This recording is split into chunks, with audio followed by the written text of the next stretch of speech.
An urgent call from the ER. My child suffered assault. Father, he did it.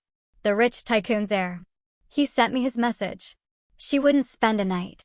My dad owns this whole city. You cannot harm me. He told truth. I felt powerless.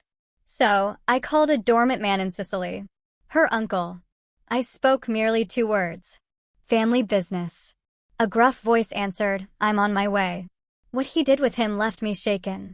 Can you imagine watching your daughter, barely out of childhood, lying broken in a hospital bed, her face a canvas of purple and black? And then, you learn the monster who did it, a spoiled rich kid, will walk free, thanks to his billionaire father? What would you do when the system fails? Because that's exactly where I found myself. For 20 years, I lived a life most people only see in movies, deep in army intelligence. I learned 3 things that stuck with me. Patience wins wars, information is the ultimate weapon, and evil men always believe they're untouchable, right up until the moment they're not. I left that world behind 12 years ago. I traded classified briefings and overseas deployments for something quieter, something normal. I started Larson Security Consultants in Portland, specializing in corporate risk assessment. Good, legitimate work that paid the bills and, more importantly, let me be home for dinner most nights. My military pension helped, sure, but my reputation for being thorough kept clients coming back. Our home in Beaverton reflected our new priorities. A good school district, a neighborhood where kids still played outside, and enough space for my wife, Amber's, pottery studio in the converted garage. We bought it when our daughter, Karina, was 7. To this day, you can still see the pencil marks tracking her growth, right there on the kitchen door frame. Dad, I'm heading out. Karina called from the entryway that Friday evening. She was 21 now, a force of nature. She'd inherited her mother's striking features and my stubborn determination, a combination that made her formidable when she set her mind to something. I looked up from my laptop at the kitchen table. Where to? I asked, just as I always did. Study group at Powell's, then maybe coffee with some friends, she replied. She was double majoring in political science and journalism at Portland State. My girl wanted to change the world, and honestly, I had no doubt she would. Text when you're on your way home, I reminded her, already missing her presence. She rolled her eyes, but with affection. Always do, old man. Amber emerged from her studio, clay still dusting her forearms. Be safe, sweetheart. After Karina left, Amber settled into the chair beside me.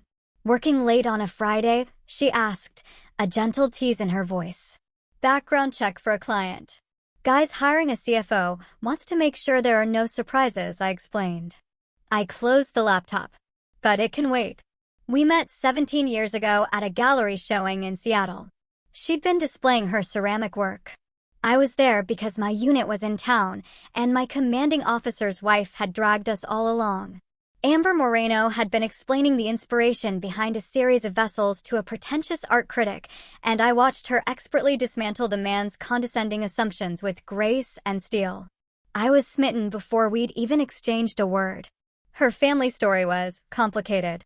Her parents had immigrated from Mexico when she was a baby. But her maternal uncle, Bruno, had stayed behind in Sicily, where the Moreno line originated. Bruno Moreno was a figure shrouded in family legend and careful silence. A man whose import-export business nobody discussed in detail. He'd visited twice during my marriage to Amber, both times for weddings. And both times, I'd noted the almost unsettling deference other men showed him. You're thinking about something, Amber said, pulling me back to the present. Just grateful, I admitted, squeezing her hand. We've built something good here. She squeezed back. We have. Neither of us knew those would be the last truly peaceful moments for a very, very long time. Chapter 2. Broken. The call came at 10:47 a.m. I was already reaching for my phone before my eyes fully opened. That old combat instinct, recognizing the wrong time, the wrong ring. Amber sat up beside me as I answered. Mr. Larson, this is Dr. Patel from Emmanuel Hospital. Your daughter, Karina, was brought into our emergency department approximately 40 minutes ago. She's stable, but you should come immediately. The drive downtown was a blur. Amber sat rigid in the passenger seat, her hands clasped so tight her knuckles were white. I kept my voice steady as I called Coleman Foster, my oldest friend and a detective with Portland PD. I need you to find out what happened, Coleman. Emmanuel Hospital. They said she's stable, but that's all I know. I'm on it, Coleman said immediately. I'll meet you there. The ER waiting room. Those harsh fluorescent lights made everyone look like ghosts. A nurse led us back immediately, which is never a good sign. Dr. Patel met us outside a room, wearing that gentle, practiced expression I recognized, the one medical professionals wear when they have to deliver bad news. Your daughter was assaulted earlier this evening. She has a concussion, a broken nose, 3 cracked ribs, extensive bruising, and defensive wounds on her arms. We've completed a full examination and collected evidence for... I stopped hearing words. My mind went blank. I was vaguely aware of Amber's hand gripping my arm, of Dr. Patel's mouth moving, but the roaring in my ears drowned everything out. Through the window, I could see Karina lying in the hospital bed. Her beautiful face, my daughter's face, was a canvas of purple and black. Her left eye was swollen shut. Can we see her? Amber's voice was barely a whisper. Inside the room, Karina's good eye opened when we entered. Mom. Dad. Her split lip made speaking difficult. I'm okay. Amber broke, then, silent tears falling as she held our daughter's hand. I stood at the bedside. And for the first time in my adult life, I felt truly, utterly helpless. In Kandahar, in Baghdad, in a dozen other hellholes, I'd always known what to do. Always had a mission, a target, a plan. But standing here, looking at my broken daughter, I felt that careful control I'd spent decades building. It started to crack. Who did this? My voice was surprisingly calm, even to myself. Karina's jaw tightened. She had my stubbornness, and I saw her decide to tell us, despite her fear. Stanford Phelps. The name meant nothing to me then, but I promised myself I would learn. Oh, I would learn everything. We met at a fundraiser last month for the campus advocacy group. He seemed charming, interested in the cause. He asked me to dinner tonight. Said he wanted to discuss funding. She paused, wincing. It was supposed to be at a restaurant downtown, but he changed locations last minute. Said his father's penthouse had a better view, better privacy for discussing donations. Amber's hand tightened on Karina's. He wanted, Karina's voice cracked. He said spending the night with him was the prize for his donation. When I refused, when I tried to leave, she couldn't finish. Did he? I couldn't complete the question. No. I fought. I screamed. I got away before a doorman heard, called 911. Her good eye met mine. But Dad, he wasn't scared. Not even when the ambulance came. He just smiled and said his father would handle it. Coleman arrived 20 minutes later, his detective shield clipped to his belt, his expression grim. He'd been my roommate at basic training, stood as best man at my wedding, and was Karina's godfather. In the hallway outside her room, he delivered the news I had already suspected. Stanford Phelps, 26. Only son of Robert Phelps, real estate developer, worth north of $3 billion. Coleman's jaw was tight. The kid has a sheet, Truman, but nothing that ever stuck. 3 prior assault allegations, all withdrawn. 2 DUIs that vanished. A sexual assault complaint from 2 years ago that got buried. How is that even possible? I demanded, disbelief warring with a rising fury. Robert Phelps owns half the city council, funds the DA's campaigns, and has enough lawyers to form their own law firm. Coleman's voice was tight with anger. Uniform officers responded to the scene. Phelps's attorney was already there. By the time I heard about it and made calls, Stanford was home free. No arrest, no charges filed. The DA's office is calling it insufficient evidence to proceed. My daughter is in a hospital bed with a broken face. I know, Truman. And I'm telling you, this is bigger than what I can touch. The Phelps family is protected at levels that make my badge worthless. I stood very still. The calm I felt was unsettling, even to me. Then I'll handle it. I turned to Coleman. Thank you for coming. And for trying. But this is family business now. Something in my tone made Coleman step back. We'd known each other for 30 years. Had seen combat together. had buried friends together. Coleman recognized that tone. Don't do anything that makes me have to arrest you, Truman. You won't, I promised, meeting his gaze. You won't find anything to arrest me for. I returned to Karina's room. She was asleep now, medicated and exhausted. Amber stood at the window, her reflection showing tear-streaked cheeks. Coleman says the man who did this will face no charges, I said quietly. I heard. Amber turned to face me, and I saw something in her expression I'd rarely witnessed, cold fury. My brother, she said, her voice barely a whisper. We should call Bruno. In 17 years of marriage, Amber had never suggested contacting her uncle for anything beyond birthday cards and wedding invitations. The fact that she was suggesting it now spoke volumes about the Moreno family's unspoken understanding. There were some problems the law couldn't fix, and Bruno Moreno specialized in the other kind. My phone buzzed. An unknown number. I opened the text. She refused to spend a night with me. My dad owns this city. You can't touch me. I showed it to Amber. Her face went pale, then hardened into resolve. Call him, she said, her voice firm. Call Bruno. Chapter 3. The Old World. I made the call from the hospital parking lot at 4 a.m. The number rang 4 times before a gravelly voice answered in Italian. Uncle Bruno, I said in English, cutting straight to it. It's Truman Larson, Amber's husband. I remember who you are. Bruno's English carried the ghost of Italian vowels beneath American consonants. Why do you call it this hour? Karina was attacked. Beaten badly. The man who did it is untouchable. Billions in family money, owns half the police force. The district attorney won't touch him. Silence on the line.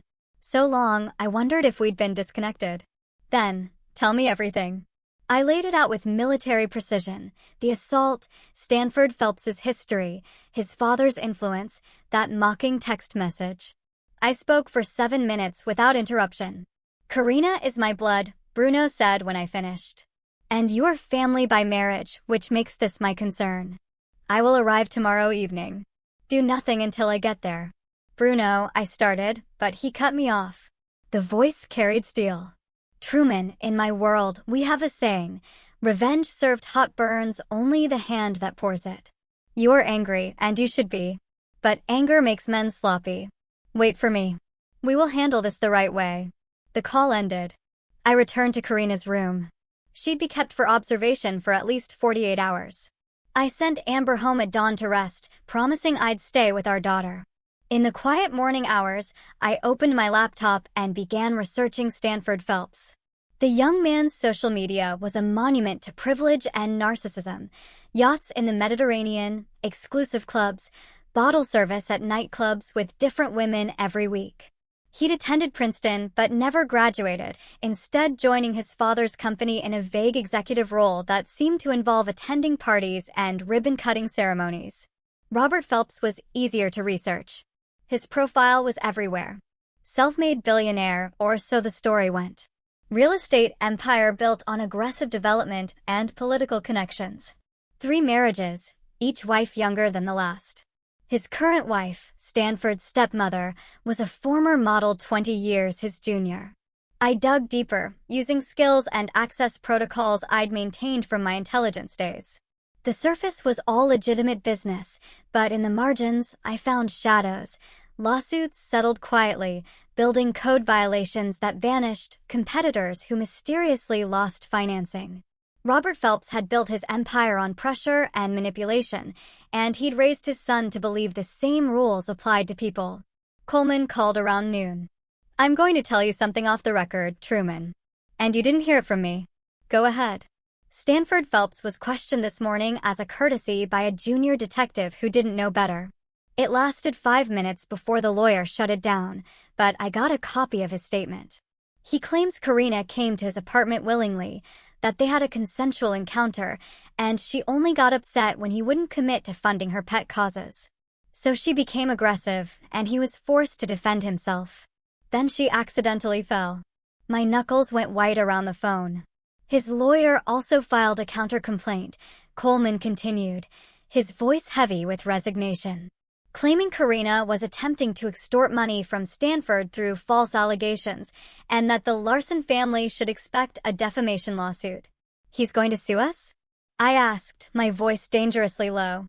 It's a pressure tactic, Truman. Designed to shut you down before you make noise. I'm sorry. This system is broken when it comes to guys like this.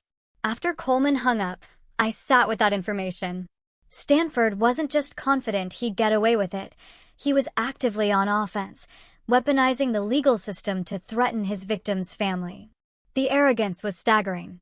That evening, Karina was more alert. The swelling in her face had gone down marginally, but the bruises were deepening to ugly shades. Amber had returned, and we were trying to coax our daughter to eat some soup when she suddenly looked up. I need to tell you something. Her voice was clear now, determined. Before he smashed my phone, I was recording. I went very still. Recording what? When he changed the location, something felt off.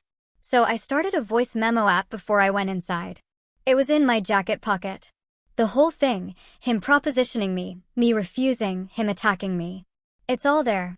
The phone was destroyed, but everything backs up to the cloud. Amber's hand flew to her mouth. You have evidence. I gave the police my cloud password when they took my statement, but she looked at her father. Coleman said it won't matter. That evidence gets lost when people like Stanford are involved.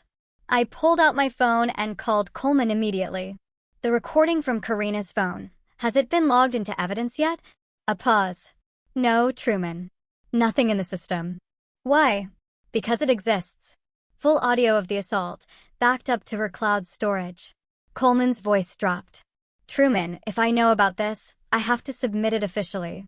And if I submit it officially, it'll be in the system where his lawyers can see it and get it suppressed before anyone relevant hears it. Or it might just disappear. Don't submit it yet, I said, a plan beginning to form. Give me 24 hours. You're asking me to sit on evidence, Truman. I'm asking you to be strategic about when and how you introduce it. 24 hours, Cole. Then do whatever you have to do. After another pause.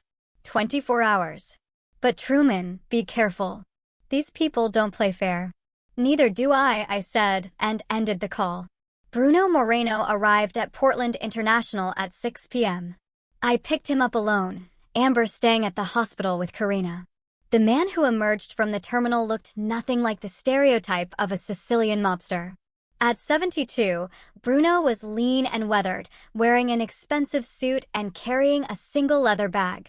His hair was silver, his face lined with decades of sun, and his dark eyes missed nothing. We embraced briefly. Show me, Bruno said.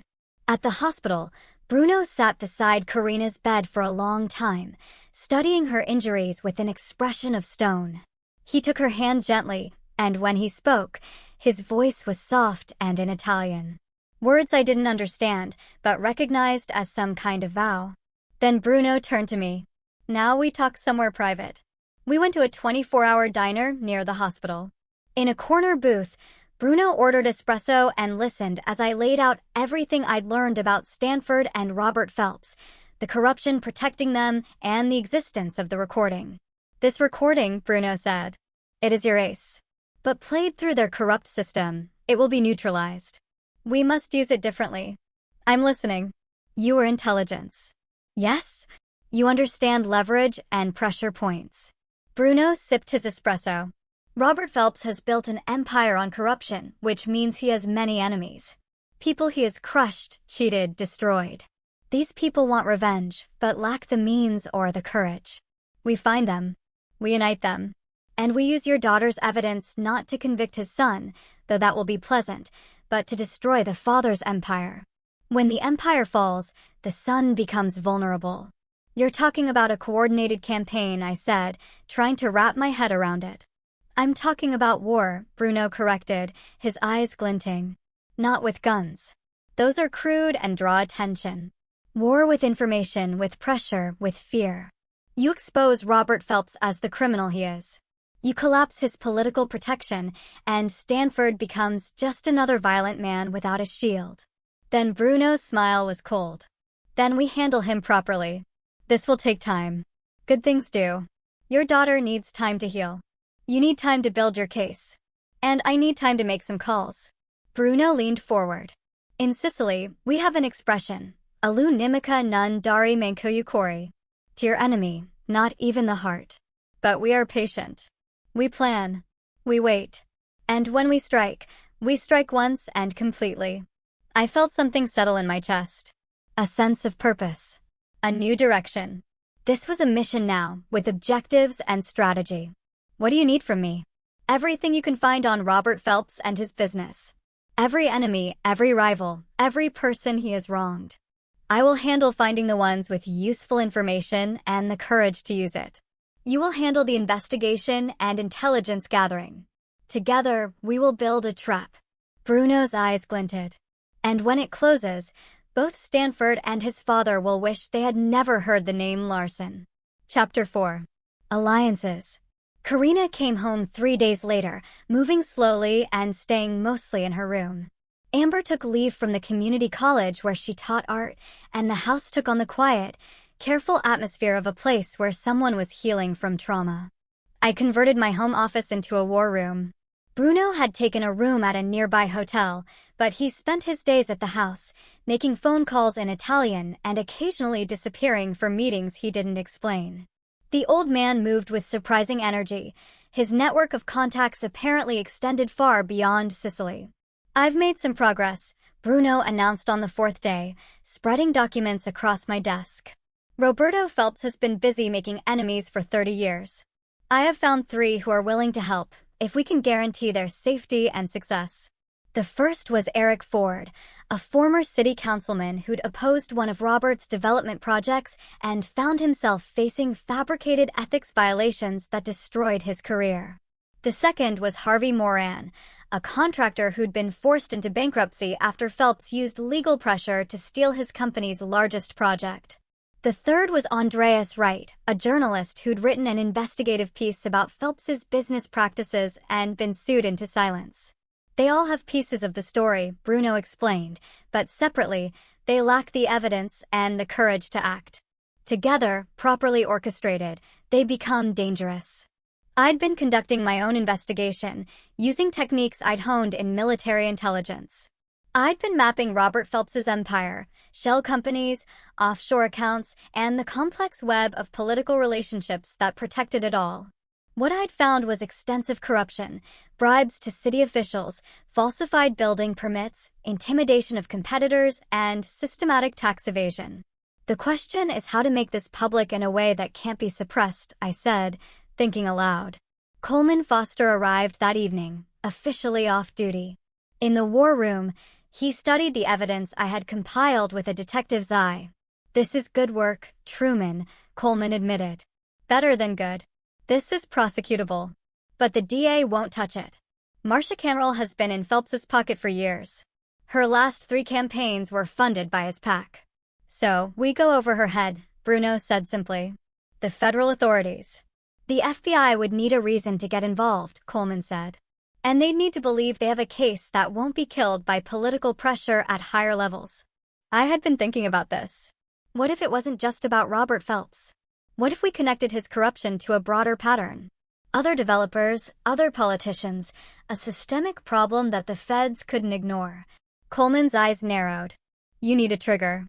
Something that forces their hand and makes it a PR nightmare if they don't investigate. A scandal," Bruno said softly. "Something public that cannot be ignored.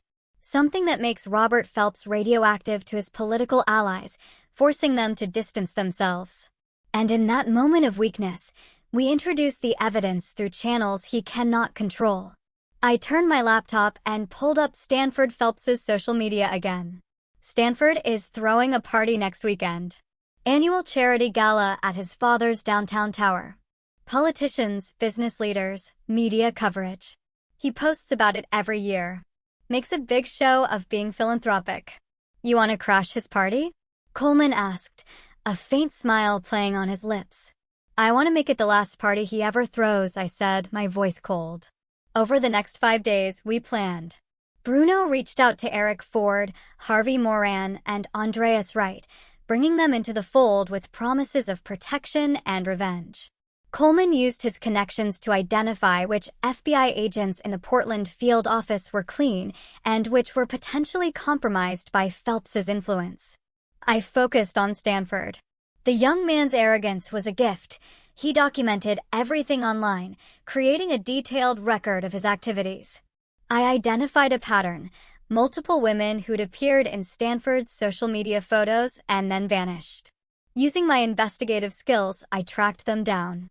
The first was Diana Hurley, now living in Seattle.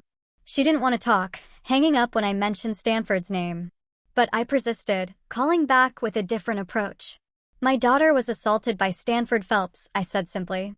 "I'm not a reporter. I'm not a cop. I'm a father trying to protect my child from a dangerous man. If he did something to you, too, I need to know I'm not alone in this." After a long pause, she spoke. "He raped me 2 years ago at his apartment. I went to the police. I had bruises. I had a hospital examination. I had evidence. His lawyers made me sign an NDA and accept a settlement.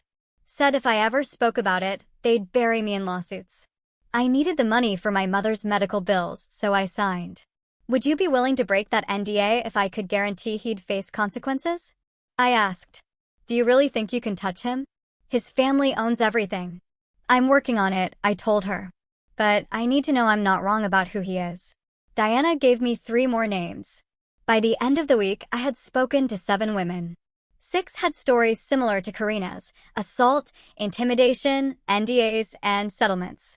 1 had been in high school when Stanford, then 23, had pursued her to a party. None of them would go on record. The fear Robert Phelps had instilled was too deep. But they provided information: dates, locations, details that corroborated a pattern of predatory behavior spanning nearly a decade. "This is valuable," Coleman said, reviewing my notes. "But without testimony, it's still not enough. We have Karina's recording," I reminded him, "which we haven't officially submitted to evidence, meaning it's not legally admissible in any current proceeding." Bruno had been quiet, listening to our debate. Now he spoke. "You are thinking like men bound by their laws. We are not bound. The recording does not need to be evidence in a court. It needs to be heard by the public." I understood immediately. A leak. "Not yet," Bruno cautioned. "First, we set the stage. We prepare the battlefield. The charity gala is in 3 days. We use that event to create chaos in Robert Phelps's world. Then, in the midst of that chaos, we release the recording through channels that cannot be suppressed: social media, multiple news outlets simultaneously, directly to the FBI. By the time his lawyers react, it will be everywhere." "And Stanford?" I asked, my voice low. Bruno's smile was cold. "For him, we have a different plan. One that addresses the personal nature of his crime." Chapter 5. The Setup. The charity gala was scheduled for Friday night at the Phelps Tower, a glass and steel monument to Robert's wealth overlooking the Willamette River. Tickets cost $10,000 per couple, with proceeds supposedly going to youth education charities. Though Andreas Wright's research had revealed that less than 15% of previous year's proceeds had actually reached charitable organizations. Bruno and my plan had multiple components, each designed to converge at the gala itself. Eric Ford, the former councilman, would attend as the guest of a city supervisor who owed him a favor. His job was to circulate among the politicians, reminding them quietly of Robert Phelps's vulnerable position should anyone choose to investigate seriously. Harvey Moran, the contractor, had used his industry contacts to discover that the Phelps Tower itself had serious building code violations, structural issues that had been covered up through bribed inspectors. He prepared a detailed report, complete with photographic evidence, ready to be delivered to the appropriate city departments at precisely the right moment. Andreas Wright had spent the week reaching out to journalists he trusted. People who had been burned by the Phelps machine before and would jump at the chance to break a real story. He'd primed them with hints of a major scandal about to break, told them to watch social media Friday night, and made sure they had secure methods to receive leaked documents. Coleman's role was more delicate. He connected with FBI Special Agent Brett Hayes, an organized crime specialist who'd been quietly building a case against corruption in Portland's real estate development sector. Hayes was professional, careful, and most importantly, not in Robert Phelps's pocket. Coleman briefed him on the evidence I had compiled, warning him that something significant would happen soon. "I can't promise the Bureau will act immediately," Hayes had said. "But if you can give me probable cause and evidence that hasn't been compromised by local corruption, I'll get it to prosecutors who will take it seriously." Bruno handled the most sensitive component.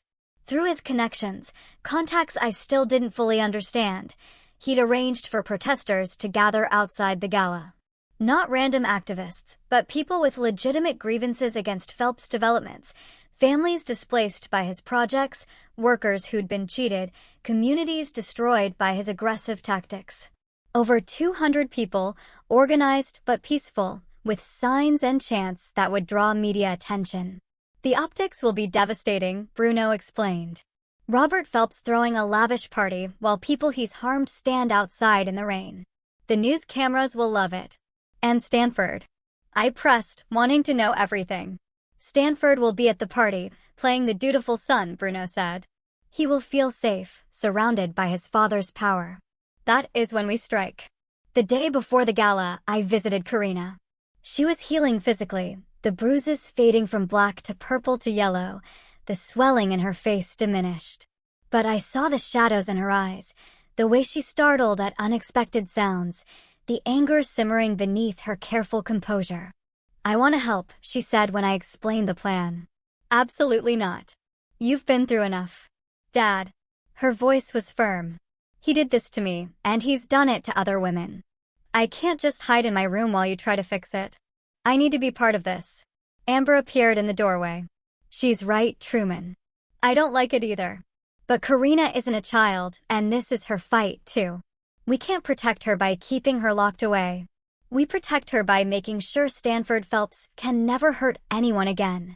I looked between my wife and daughter, seeing the same fierce determination in both their faces. "What do you want to do?" I asked Karina. "The recording. When you release it, I want to release a statement with it. My name, my story, no anonymity. If other women see me stand up, maybe they'll find the courage to come forward, too." "His lawyers will come after you," I warned her.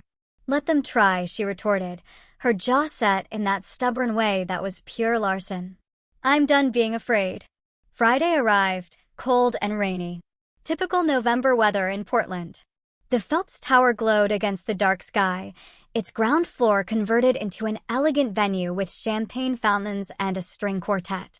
Limousines and luxury cars delivered guests in designer gowns and expensive suits. Outside, protesters began gathering at 6 p.m., their numbers swelling to over 300. They carried signs reading, "Phelps destroys communities," and "Where's our housing?"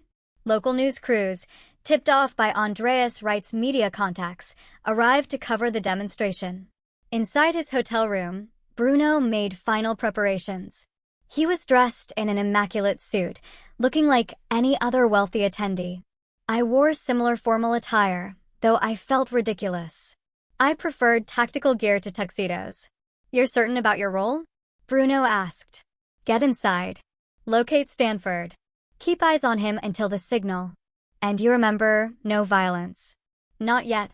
Tonight is about destroying his father's empire. The personal accounting comes later." Coleman was positioned in an unmarked car outside, monitoring police frequencies and ready to intervene if things went sideways. Eric Ford was already inside, working the political crowd.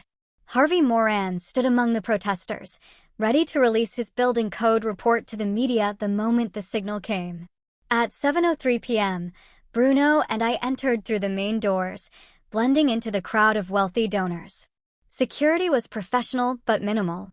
Robert Phelps was arrogant enough to believe his money made him untouchable, even in public. The party was exactly what I'd expected: excessive wealth on display, people who'd never missed a meal congratulating themselves for helping the less fortunate. I spotted Robert Phelps near the bar. A thick man in his 60s with silver hair and the confident posture of someone who'd never been told no. And there, beside his father, was Stanford Phelps. The young man looked like a recruitment poster for inherited privilege: designer suit, perfect hair, a champagne flute in his hand, and a smug smile on his face. He was laughing at something a city councilwoman was saying, utterly at ease. I felt my hands clench. This was the man who'd beaten my daughter. Who'd sent that mocking text. Who'd walked away without consequences. Every instinct screamed to cross the room and break that smug face. But Bruno's hand touched my elbow briefly. A reminder.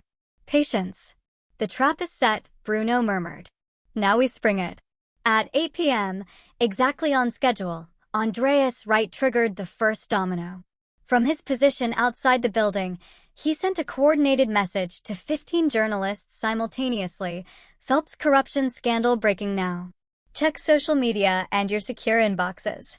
Then he posted a thread on social media, a carefully constructed narrative about Robert Phelps's criminal empire, complete with documents Harvey Moran had provided, photographs of building violations and evidence of bribes to city officials. Within minutes, it was being shared hundreds of times. Inside the gala, guests began checking their phones. Conversations started shifting, people stepping away to take calls. I watched Robert Phelps's face as someone showed him a phone screen. The confidence cracking, replaced by confusion and then anger. Stanford noticed his father's reaction and pulled out his own phone. His expression of smugness faltered. Now, Bruno said quietly. We had fuel to the fire. He nodded to Eric Ford across the room. The former councilman approached several city officials, engaged them in what appeared to be pleasant conversation, then showed them documents on his tablet. Their reactions ranged from shock to fury. Several immediately left the party, presumably to call their attorneys or PR teams. At 8:15, Harvey Moran released his building code report to every news outlet in Portland. The Phelps Tower itself, this gleaming monument to Robert's success, was flagged as potentially dangerous, with structural deficiencies that could put occupants at risk. The irony was delicious. Robert Phelps's gala was being held in a building that might need to be evacuated. By 8:30, the party was in chaos. Half the guests had left.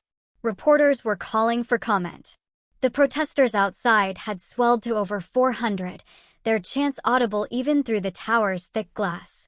Robert Phelps stood in the center of the room, his phone pressed to his ear, barking orders at someone. His face had gone red, veins visible in his neck. Around him, political allies and business associates were actively avoiding eye contact, the social equivalent of rats fleeing a sinking ship. And Stanford. Stanford looked genuinely frightened for the first time. He stood near the bar, isolated as people who'd been laughing at his jokes minutes ago pretended not to see him. It's his time, Bruno said, a note of grim satisfaction in his voice. Chapter 6. The Vice. My phone buzzed. A message from Coleman, FBI en route to Phelps Tower. Hayes got authorization for immediate document seizure based on fraud evidence. ETA 10 minutes. Things were moving faster than planned. The trap was working almost too well. Bruno pulled out his own phone, navigating to a private website. The recording, he said. Karina gave me permission to upload it to multiple platforms simultaneously. Once I press this, it will go live on 5 different social media platforms, 3 YouTube channels, and be emailed directly to 24 journalists. It cannot be stopped. Do it, I said, my voice steady. Bruno's finger touched the screen. Within seconds, Karina's voice filled the internet. I appreciate the invitation, Mr. Phelps, but I'm not comfortable going to your apartment instead of the restaurant. I think I should leave. Then Stanford's voice, smooth and entitled. Don't be difficult. I'm offering a very generous donation. All you have to do is be friendly. And Karina's response, firm, that's not what philanthropy means. I'm leaving. What followed was audio of the assault. Stanford's voice turning ugly. Furniture crashing. Karina's screams for help. His casual laughter as he hit her. The recording lasted 8 minutes and captured everything. His confession that he expected sex in exchange for his donation. His assertion that his father owned the police. His threats about what would happen if she reported him. It was damning. It was crystal clear. And it was already viral. I watched Stanford's face go white as someone showed him a phone. The young man's hands were shaking. Robert Phelps pushed through the remaining crowd, grabbed his son's arm, and pulled him toward a private elevator. But before they could reach it, FBI agents entered the building. Hayes, leading a team of 6, all wearing blue windbreakers with yellow letters. Robert Phelps, Hayes announced, his voice carrying across the now silent room. We have a warrant to seize records related to Phelps Development Corporation's business practices. We're also placing you under investigation for fraud, bribery, and racketeering. Robert's face went from red to purple. You have no authority. We have plenty of authority, sir. Federal jurisdiction supersedes your local connections. Hayes gestured to his team. Secure all computers and file servers in this building. No one leaves until we've documented what we need. As FBI agents spread through the tower, Bruno leaned close to me. The Empire falls. Now we handle the sun. But before we could move, Stanford Phelps did something stupid. Perhaps it was panic. Perhaps arrogance. Or perhaps just the instinct of a cornered animal. But he ran, not toward the elevator, but toward the emergency stairs, shoving past guests and knocking over a champagne fountain in his haste. Stop him! Robert shouted, but no one moved to help. Bruno and I followed at a measured pace. Coleman's voice came through the small earpiece I wore. I've got eyes on the back exit. He's heading for the parking garage. Stanford burst into the underground garage, looking wildly for his car. I emerged from the stairwell behind him, blocking the exit. Stanford Phelps, I said quietly. The young man spun around, and up close, I could see genuine fear in his eyes. Stay away from me. My father will have you arrested. Your father's currently being placed under federal investigation. His protection is gone. His money is about to be frozen. His lawyers are busy saving themselves. I took a step forward. Which means, you're all alone. I didn't do anything to your daughter. She wanted. Finish that sentence, I said very softly, and I will break your jaw. We both know what you did. So do the 7 other women I found. So does everyone who's heard that recording by now? And believe me, millions have heard it. Stanford's bravado crumbled completely. What do you want? Justice. I'll pay. My father will pay. Your father is bankrupt by morning. The FBI is seizing his assets. The city is shutting down his buildings. His political allies are running away so fast they're leaving skid marks. There is no money coming to save you. Bruno emerged from another stairwell, cutting off Stanford's other escape route. In Sicily, the old man said conversationally, when a man harms a daughter of our family, there is only one acceptable response. It is very old-fashioned. Very permanent. Stanford's legs actually buckled. Please. I'm sorry. I made a mistake. You made many mistakes, Bruno said. The first was believing you were untouchable. The second was sending that arrogant text message to a father who loves his daughter. The third was existing in a world where men like me still exist. Coleman's voice in my ear. Truman, I've got 2 Portland PD units responding to the tower. Someone called about a disturbance. You need to clear up before they arrive and complicate things. But I wasn't finished. Do you know what my daughter is doing right now, Stanford? While you're cowering in this garage, she's preparing to testify. To go on record. To put her name and face to what you did so that every other woman you've hurt knows they're not alone. That's courage, Stanford. Real courage. Something you'll never understand. I'll confess. Stanford said desperately. I'll turn myself in. I'll plead guilty. Just don't what? I asked. Don't hurt you? Don't make you face consequences? You're going to face consequences, Stanford. Legal ones, social ones, personal ones. The question is how badly you'll suffer before you do. Bruno produced a phone and showed Stanford the screen. A news article already posted, showing his face next to headlines about assault and rape allegations. Your name is ruined. Your life as you knew it is over.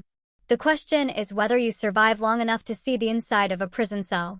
That was when Stanford broke completely, dropping to his knees in the concrete garage, crying. I felt no satisfaction looking at him, only cold calculation. This man had hurt my daughter, and this moment of fear was only the beginning of what he'd pay. Let's go, I said to Bruno. He's not worth any more of our time. We left Stanford sobbing in the parking garage. By the time Portland police arrived, he was still there, incoherent and broken.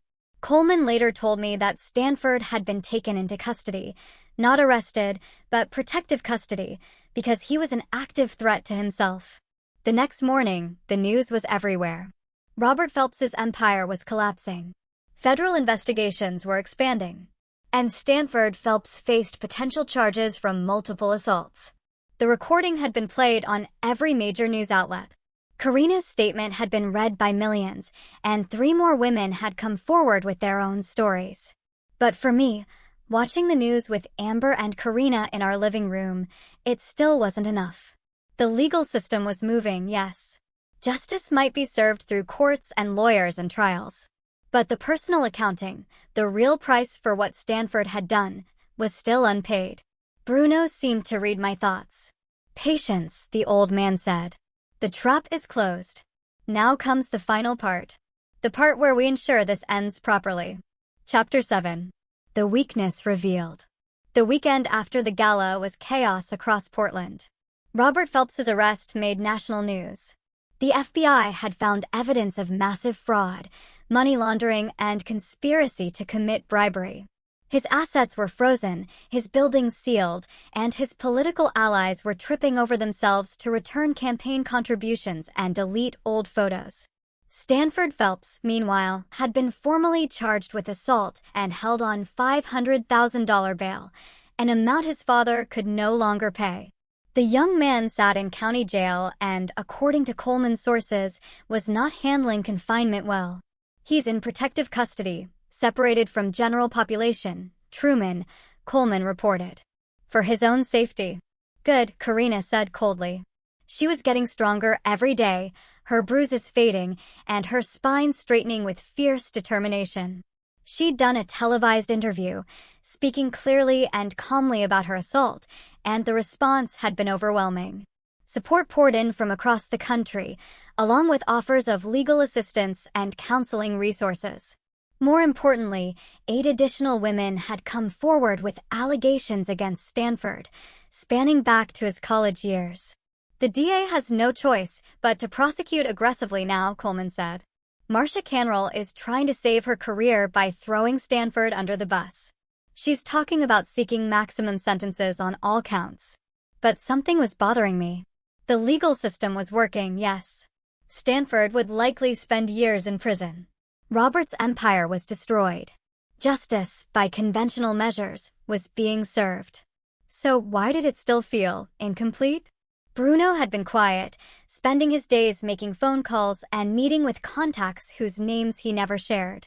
On Monday evening, he requested a private meeting with me at his hotel. "The boy will go to prison," Bruno said, pouring us both whiskey from his minibar. "Probably 8 to 12 years with good behavior. He will survive. Men like him often do. Protected even in jail by his remaining family connections. He will be humiliated, certainly. Broken, perhaps. But alive. And free eventually." "You're saying that's not enough." "I'm saying you have a choice." Bruno sat across from me, his gaze steady. "The legal system will deliver its version of justice. For many people, that would be sufficient. But in my world, we understand that some crimes require a more permanent response." "You're talking about murder." "I'm talking about ensuring he never hurts another woman ever," Bruno corrected. His eyes were steady. "In Sicily, when a man commits an unforgivable act against a family, there is no half measure, no counting on parole boards or rehabilitation. There is only finality." I stared at my whiskey. I'd killed men before in combat in the course of my military service. But this was different. This was premeditated. This was revenge, not war. "I need to think about this," I said, my voice hoarse. "Of course. But think quickly. He is vulnerable now. In custody, his father unable to protect him. This window will not remain open forever." That night, I lay awake beside Amber, wrestling with the question. I'd spent 20 years serving my country, believing in justice and law and order. I'd left that life behind to be a good husband, a good father, a good citizen. Taking the law into my own hands, taking a life in cold blood, was crossing a line I'd never imagined crossing. But when I closed my eyes, I saw Karina's broken face in a hospital bed. I heard Stanford's voice on that recording, laughing as he assaulted a helpless woman. I remembered that text message, "You can't touch me." The law would punish Stanford, yes. But would it protect the next woman who crossed his path a decade from now, when he was released on parole? Would it prevent him from hurting someone else's daughter? Wednesday morning brought news that complicated everything. Andreas Wright called me directly. "You need to see this." The journalist had uncovered something new, evidence that Robert Phelps had been quietly liquidating offshore assets despite the FBI's seizure orders. Money had been moved to accounts in Switzerland and the Cayman Islands, over $200 million that federal investigators didn't know about. "He's preparing to run, Truman," Andreas explained. "And if he runs, he takes Stanford's defense fund with him. There are rumors of a deal being negotiated. Robert might flip on his political co-conspirators in exchange for reduced charges and witness protection. If that happens, Stanford might walk on a technicality, double jeopardy, fruit of the poisonous tree, something. His lawyers are already filing motions." I felt ice in my veins. How possible is this? It's the federal system. Strange things happen. And Robert Phelps has information that could destroy dozens of powerful people.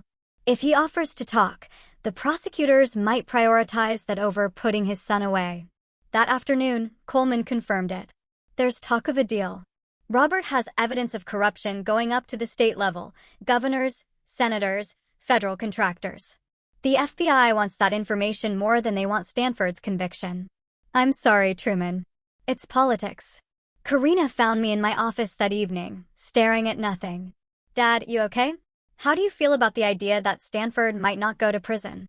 She was quiet for a long moment. "I'd be angry, but I'd survive. Because at least his life is destroyed. At least everyone knows what he did. What if he rebuilds? What if he changes his name, goes somewhere else, and in 10 years, he's hurting women again?" Karina sat down beside me. "Then I want someone to stop him permanently." "Karina," I started, but she cut me off. "Dad, I know what you and Uncle Bruno are discussing. Mom told me. And I know you're struggling with it because you're a good man." She took my hand. "But Dad, sometimes good men have to do hard things to protect people from bad men. That's what you did in the army, right? Made hard choices so other people would be safe. That was war. This is different. Is it? Stanford Phelps is a predator. He's hurt at least 9 women that we know about, probably more. If the legal system lets him go, what happens to the next woman? What happens to her father? He'll be standing where you are now, wondering if he should have done more to stop it." I looked at my daughter, my brave, brilliant, damaged daughter, and saw the weight of truth in her eyes. She wasn't asking me to kill for revenge. She was asking me to kill to prevent future harm. The difference was subtle but significant. "I'll think about it," I said quietly. That night, I made my decision. Chapter 8. The Final Move. Bruno's plan was simple and elegant. The kind of thing only a man with decades of experience in violence could devise. Stanford is in protective custody, separated from other inmates. But every prisoner has access to the infirmary. And every infirmary has blind spots. "You have someone inside?" I asked, my voice flat. "I have someone who has someone inside. The chain is sure enough to be reliable, long enough to have deniability. But you must be certain, Truman. Once we do this, there is no undoing it." "Are you certain?" I thought about Karina's bruised face. I thought about the 8 other women and the unknown number who'd been too frightened to come forward. I thought about Stanford's smug smile at that gala and his father's arrogant certainty that money could buy anything, even immunity from consequences. And I thought about the fact that the legal system, the system I'd spent my life believing in, was preparing to let a serial rapist walk free because his father had valuable information. "I'm certain," I said. "But I have conditions." "Name them." "It has to look natural or accidental. No execution-style murder that starts an investigation. And I want to be there. I want to see it happen." Bruno studied me for a long moment. "This will change you. Seeing a man die, even a man who deserves it, is different from making the decision. Are you prepared for that? I've seen men die before. Not like this. In combat, death comes quickly, with adrenaline and chaos. This will be slow and deliberate. You will have time to think, time to doubt, time to regret. And you cannot show any of that. You must watch him die and feel nothing. Show nothing. Because any crack in your control is a risk to all of us. I understand. Then we proceed. But Truman, after this, you can never go back. There is no version of you that exists after this moment who did not participate in murder. You must accept that. I had been thinking about this for 3 days. I'd examined my conscience, my values, my identity. I'd asked myself if I could live with the alternative, Stanford alive, potentially free, potentially hurting more women. And I'd found that I couldn't. Some men need killing. My drill sergeant had said that once, years ago, discussing enemy combatants. It had seemed harsh then. Now it seemed like simple truth. I accept it, I said. When? Tomorrow night. The infirmary has late shift coverage that is sympathetic to our cause. Stanford has been complaining of chest pains, stress from his incarceration. He will be moved to the infirmary for observation. There will be a window of approximately 30 minutes when certain security cameras are undergoing routine maintenance. During that window, he will suffer a medical emergency, a heart attack, very sudden, very fatal. The official cause will be undiagnosed heart condition exacerbated by stress. He is young, but it happens. How do I get inside? You don't. We have a camera feed that will show you everything. You will watch from a secure location, and when it is done, you will confirm he is dead.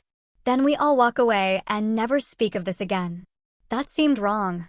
If I was going to order a man's death, I should have the courage to witness it directly, to own what I'd done. But Bruno was right about the practical concerns. My physical presence at the crime scene would be an unnecessary risk.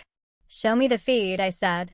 Bruno produced a laptop and opened an encrypted program. The screen showed a grainy black and white view of a small infirmary room, one bed, basic medical equipment, a single door. This is the room. Tomorrow night, Stanford will be in that bed. And he will not leave. The next day was surreal. I went through the normal motions: breakfast with Amber and Karina, a client meeting by video call, paperwork for my security consulting business.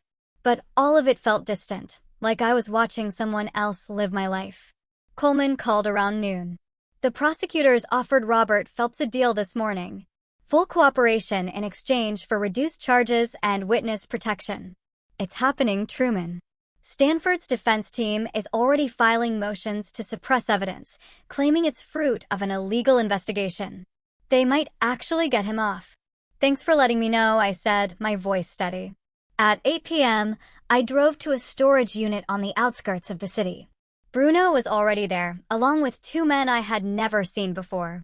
Both middle-aged, both with the careful eyes of people who'd done violence professionally. Nobody offered names. Nobody shook hands. Bruno set up the laptop on a card table. The feed is live. Stanford was transferred to the infirmary 20 minutes ago, complaining of chest pains and difficulty breathing. The doctor on duty examined him, found nothing wrong, but admitted him for observation. The night nurse just started her shift. She is one of ours. She will ensure no one else enters that room. The screen showed Stanford lying in the infirmary bed, looking pale and frightened. Good, I thought. Let him be frightened. Let him know what it feels like to be helpless. How does it happen? I asked. One of the silent men spoke for the first time. Potassium chloride injection. Causes immediate cardiac arrest. When administered properly, it's nearly undetectable in routine autopsy. Combined with his documented anxiety and high-stress situation, the cause of death will be listed as heart failure. Natural causes. Who administers it? The nurse. She'll go in at 10 p.m. to check his vitals. She'll inject it into his foreline. He'll be dead within 90 seconds. She'll wait 5 minutes, then discover the body and call for help. By the time anyone responds, it'll be too late. The official story is that he died suddenly of a heart condition no one knew he had. I watched the screen. Stanford was alone in that room, probably terrified, probably praying his father would somehow save him. But Robert Phelps was in federal custody. His empire destroyed, his power gone. Stanford was truly alone for the first time in his life. The minutes crawled. Bruno offered whiskey. I declined. My head needed to be clear for this. I needed to remember every moment, to own what I was doing, to accept the weight of it. At 9:05 p.m., a nurse entered the frame. A woman in scrubs who moved efficiently around the room, checking monitors and adjusting Stanford. Stanford spoke to her. The feed had no audio, but his body language was pleading. The nurse's expression was professionally neutral. She produced a syringe from her pocket, checked it carefully, and approached the foreline. This was it. The moment. I could still stop it. I could call out, tell Bruno to abort, let the legal system handle things however it would. I could preserve the version of myself who'd never ordered a man's death. But then I thought of Karina's words, what happens to the next woman? The nurse inserted the syringe into the foreport. Stanford's body went rigid, his back arched off the bed, hands clutching at his chest, his mouth opened in what must have been a scream, though the silent feed robbed it of sound. He thrashed for perhaps 30 seconds, then went still. The nurse watched dispassionately, checking her watch. After a minute, she checked his pulse, then his pupils. Then she calmly walked to the door and left the room. I watched Stanford's body for another minute, waiting for some sign of life, some movement. Nothing. Stanford Phelps was dead. It's done, Bruno said quietly. One of the silent men shut down the laptop and began breaking down the setup. Within 5 minutes, the storage unit was empty, except for Bruno and me. How do you feel? Bruno asked. Nothing, I said, and realized it was true. I'd expected guilt, regret, horror, or something. But watching Stanford die had felt like watching a problem solve itself. Cold. Mechanical. Necessary. That's good, Bruno said. The guilt comes later, maybe. Or maybe not. Some men are built for this kind of work, and they never regret what must be done. Time will tell which kind you are. We drove back to the city separately. I arrived home at midnight. Amber was still awake, sitting in the living room with a book she wasn't reading. Is it done? She asked, her eyes meeting mine. Yes. She nodded slowly. I'm not going to ask details. I'm not going to judge. But Truman, promise me this is the last time. Promise me we don't become people who solve problems this way. I promise, I said, and I meant it.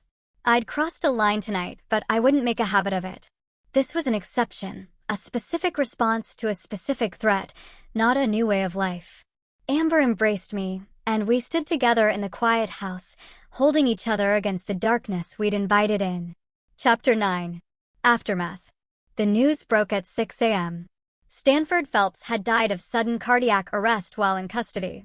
The county medical examiner ruled it natural causes, likely related to an undiagnosed heart condition exacerbated by the stress of incarceration. An investigation was opened, but preliminary findings showed no signs of foul play. Robert Phelps, from his own federal holding cell, reportedly broke down upon hearing the news. His deal with prosecutors moved forward anyway. He had too much valuable information about too many powerful people. He would spend 10 years in minimum security and then vanish in witness protection. His empire gone, but his life preserved. Some might call that injustice. I called it acceptable collateral damage. The father had lost everything that mattered, his legacy, his reputation, his only son. Let him live with that. The following week brought a cascade of revelations. Robert's testimony implicated 32 public officials in corruption schemes spanning 15 years. The mayor resigned. The district attorney was indicted, and Oregon's governor announced she wouldn't seek re-election. The fallout would reshape Portland politics for a generation.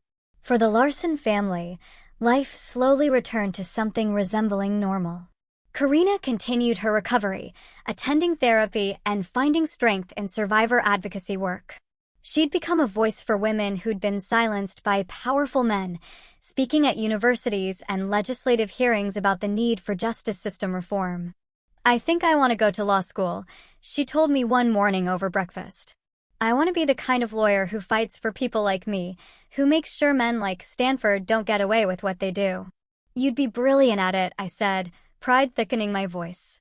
Amber returned to teaching, finding solace in creating beauty with clay and helping students discover their own artistic voices.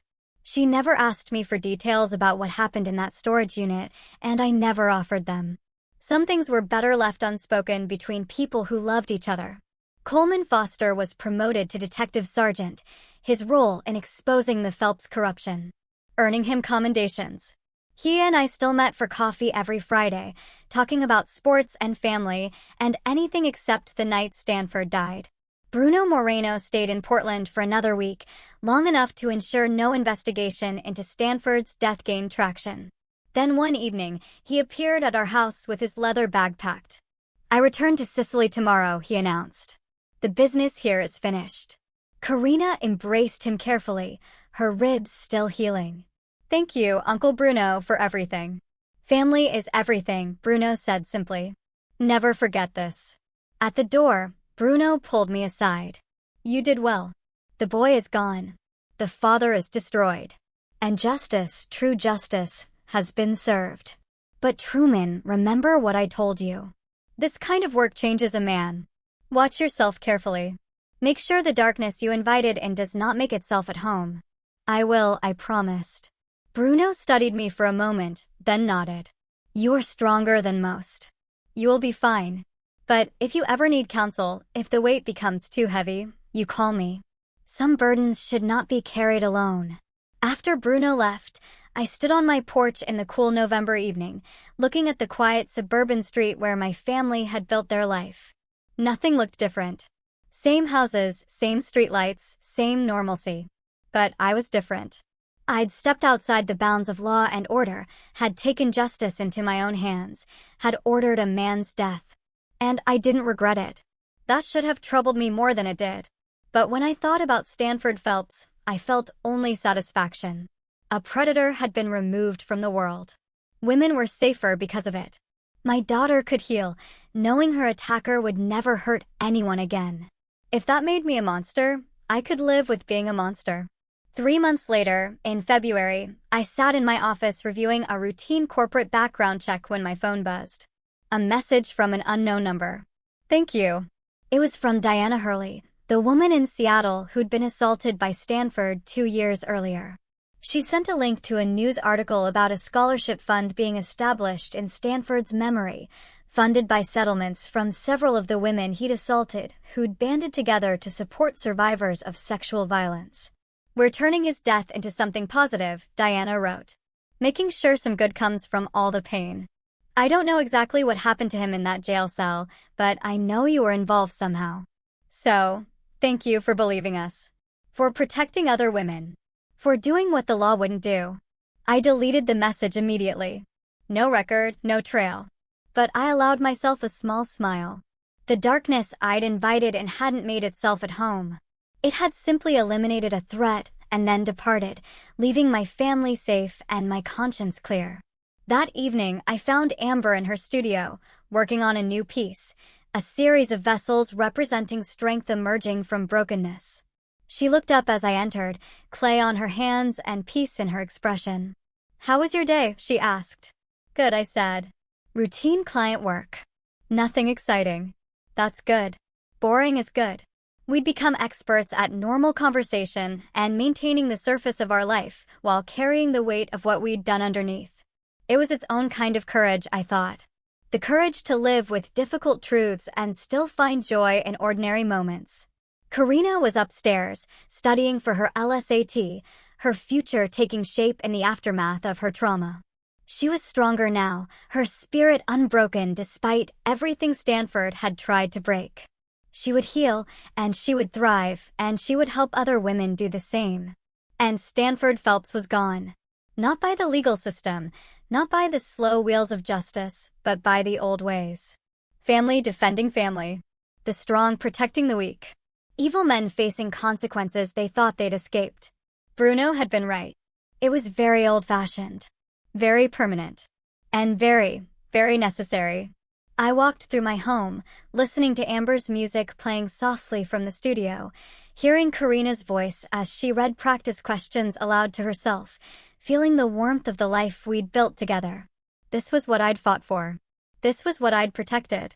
And I would do it again in a heartbeat if I had to. But I hoped, deeply, sincerely, hoped that I'd never have to. One trip into that darkness was enough for any man. I'd seen what I was capable of when my family was threatened. Had learned that my moral lines were less fixed than I believed. That knowledge would stay with me forever.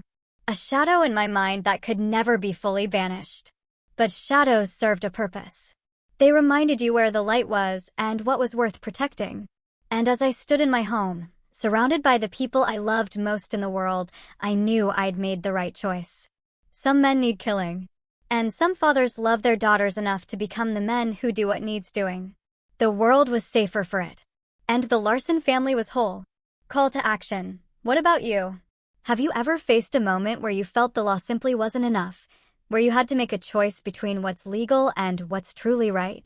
I'd really appreciate hearing your thoughts and experiences in the comments below. Let's talk about it.